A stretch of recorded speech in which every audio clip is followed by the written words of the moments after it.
Yes, sir.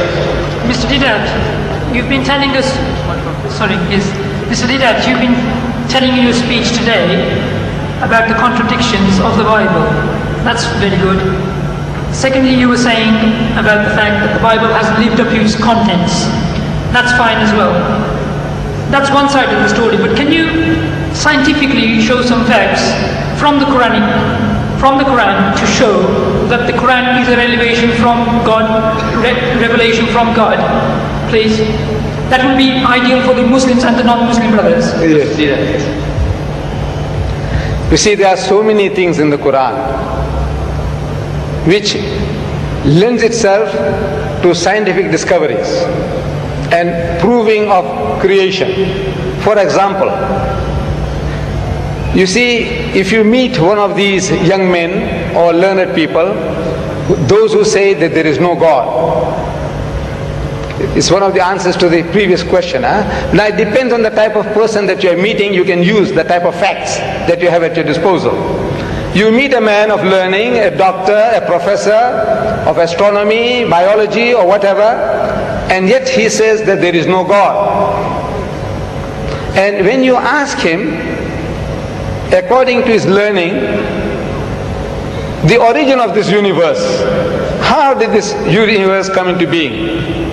And that person will postulate, he's going to start explaining to you that you see, millions and millions of years ago, billions of years ago, this universe was one piece. And there was a big bang. And out of that big bang, that explosion, this universe came into being and things started moving in space, and they have been ever since moving at a regular pace. So that type of a person, we might ask, he says, now, where did you get this idea from? When did you learn this about the Big Bang? He said, no, yesterday. Because 50 years is yesterday in the history of man. 50 years is only like yesterday.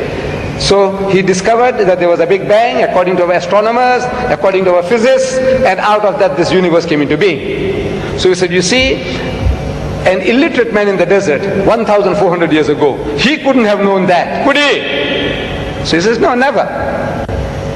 So he says, well, listen, now we quote the Quran. Allah says in the Quran, أَوَلَمْ يَرَى الَّذِينَ كَفَرُوا. Do not the unbelievers see? These atheists, these agnostics, those who say that there is no God, can't they see? أَوَلَمْ يَرَى الَّذِينَ كَفَرُوا أَنَّ السَّمَاوَاتِ وَالْأَرْضَ كَانَتَ رَتْقًا. That the heavens and the earth were joined together as one unit of creation. فَتَقْنَاهُمَا. And he split them asunder.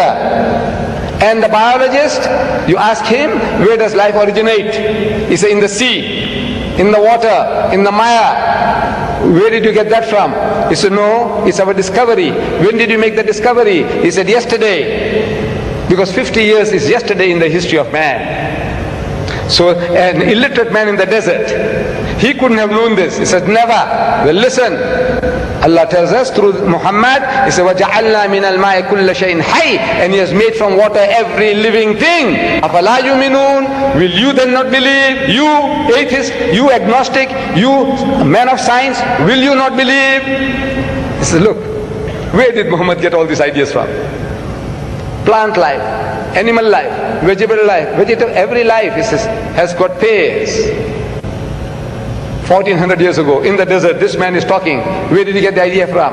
He says, Subhanallazi khalaqal azwaja kullaha. Says, glory be to God, who has created mates of everything. Mimma tumbitul ardu, of that which the earth produces. Wa min anfusikum, and from among yourselves, of the animal kingdom. Wa mimma la ya'lamun, and of the things that you know not.